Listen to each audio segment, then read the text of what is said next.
Worth, Texas, at the American Legislative Exchange Council's annual winter meeting on policy. Every policy wonk across the states, all 50 of them, gather and they talk shop, they talk ideas, they talk initiatives, they form task force.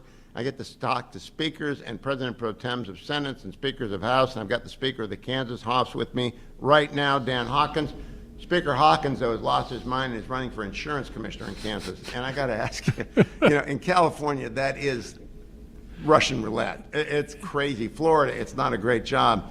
What's it like in Kansas to be the insurance commissioner? Actually, in Kansas, it's probably the least political job there is. It's really a regulatory job, but I think it needs to be much more, and I plan on making it much more than what it is. Right now our insurance commissioners tend not to have any insurance experience. I've got 30 years of experience in the insurance business, so I think I'm uniquely. Which agency were you with?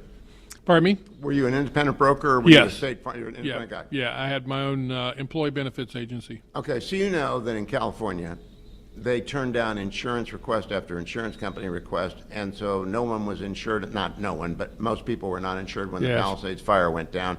That is the fault of government. It is. Do you feel that responsibility if people are uninsured or there are no insurance? It's the responsibility of government. Well, I think really my responsibility is to make sure that we have a robust market. Yes. And that's one of my biggest arguments with our current insurance commissioner and many of the ones before our last insurance commissioner is they didn't go out and try to bring business in. They didn't look at rules and regulations and see why insurance companies did not want to come. One of their biggest gripes, the insurance companies' gripes, is that we're hard to do business with. Well, if we're hard to do business with, why? And if we are, then we need to fix that. Change it. How many people work in the insurance department? 100. Okay, that's you can get your hands around that. That's right. Now, our buddy John Campbell, former congressman, former state legislator in California, lives in Kansas part-time now. He grows cows for part-time living. Yeah. Can you insure cows? Absolutely. And sure can. How does one appraise a cow herd? Yeah, everybody knows how much beef costs. I mean, it's a commodity. But what if it's a breeder? Yeah, I'm not sure. I don't know how they would. Okay, so we got to get. Is there a particular insurance company that does that sort of stuff? Yeah. So most of your farm insurance companies like Farm Bureau, State Farm, those companies will insure cattle. They'll insure It never insure occurred livestock. to me until this moment that State Farm actually had something to do with farming. They do, absolutely. Not from the ads that you see. Tell me about being Speaker of the Kansas House. That would seem to me to be a civil job. Is it civil? It's civil, but it's a very high stress job. Let's put it like that. When I read, I like Civil War history. I read about bleeding Kansas in the 1850s. Mm-hmm. It's not like that anymore, is it? No. Actually, I think that one of the things that I've brought to the speakership is civility. I work across the aisle all the time trying to make sure we have a good relationship. Do we agree on issues? Most of the time, no. And I say that in jest. There's really 90% of the issues that are really bipartisan and everybody will vote for it. There's that 5 to 10% that gets pretty tough. How big is the House? The House is 125 members. That's a kind of a big House. So it is. It's actually, for the size of the state, we've got 3 million people. That's a big House. And so what's the RD split?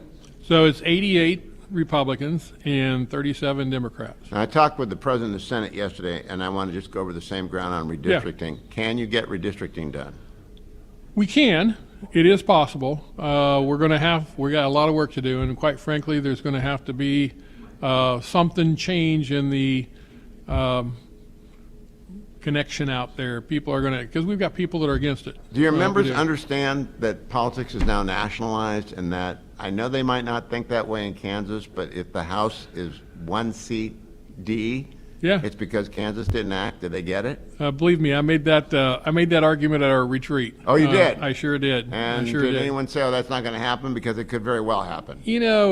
There's probably some differing opinions on why they don't want to redistrict. We're in a little bit of a special situation in Kansas. It makes it more difficult for us. We have a Democrat governor, right? And our Democrat governor is pretty extreme. So we have two methods to call a special session. One for the governor to do that, and she refused. She won't do it. No, she won't do that. The other is for us to find 2/3 of our members on both the House and the Senate to call ourselves into special session. The Senate got it. They got 29 of 31 votes that they had to have 27, so they made it by 2 extra. I was short 10 votes of being able to get into special session. And how many are you starting with? Republicans. Republicans 88. So you have only 78 of your gals on the board. That's right. Now, right. I don't want to call anybody out because I'm Midwestern. We don't like to focus any one identity. But other people will. Are they aware? It's a national issue. It's not a Kansas issue. It's a national issue. It's going to become more. The awareness is increasing, and it will continue to increase. But quite frankly, there's going to have to be some folks out there that help. Well, it's coming. Yeah. The poor guy in Indianapolis who's getting hammered. I know. I don't want to talk about it, but to me, it's not something I'm used to. And I'm 69 years old. I've never seen anyone get hammered like that.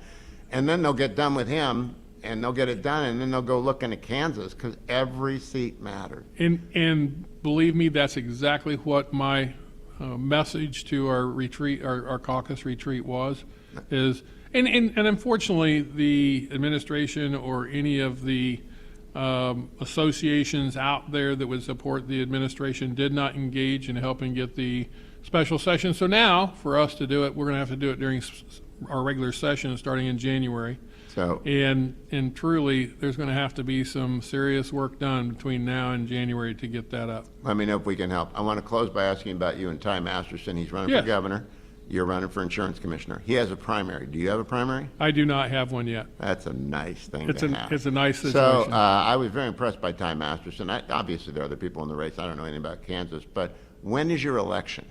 So our primary is in August. Oh, I hate that. Yeah, so it's we have actually a late primary compared to everybody else. Yeah. Very late. Why don't you change that?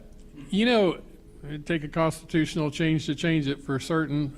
We'd really need to. We've got some laws in Kansas that are a little bit different that are problematic for us. Number one, most states that have early primaries can raise funds during session. We can't. So we have a moratorium. Once session starts, there's no fundraising that goes on. So that takes 3 months out of the equation, so it makes it rather difficult. Are outside groups on both sides playing too?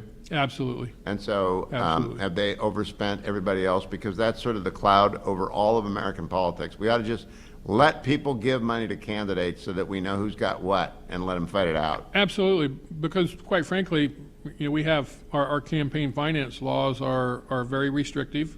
We can only raise so much from each person. We're not unlimited like some states are, where you can just get as much money as you want. What's your limit? So on a statewide race, 4,000 is the max. Okay, let me say unconstitutional. Anyone challenge that recently? Actually, we changed it this last year. We were at 2,000, so we doubled it.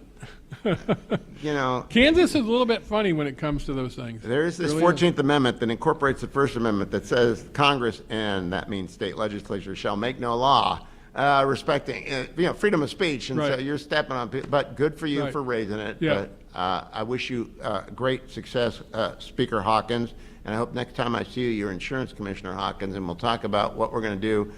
I wonder if there's a group of insurance commissioners that get together across There the is. country. It's called the NAIC, the National Association of Insurance Commissioners. They get together about 5 times a year. It'll be When you're in that, would you take the one from California? I can't move back there until they get that fixed. Would you just take them inside of a room somewhere and beat some common sense into? I mean, in a nice You know, way. I can't wait to get to that point, because from what I've heard, I might be one of the more conservative ones. Oh, there. you will? Oh. California can't do math. Bring along a pencil, because you're going to have to explain a lot of things. Sure. Nice to meet you, Speaker, and I really hope you have success, because I like nice people in high office. Kansas Speaker Dan Hawkins, ALEC State Chair of Kansas in 2025.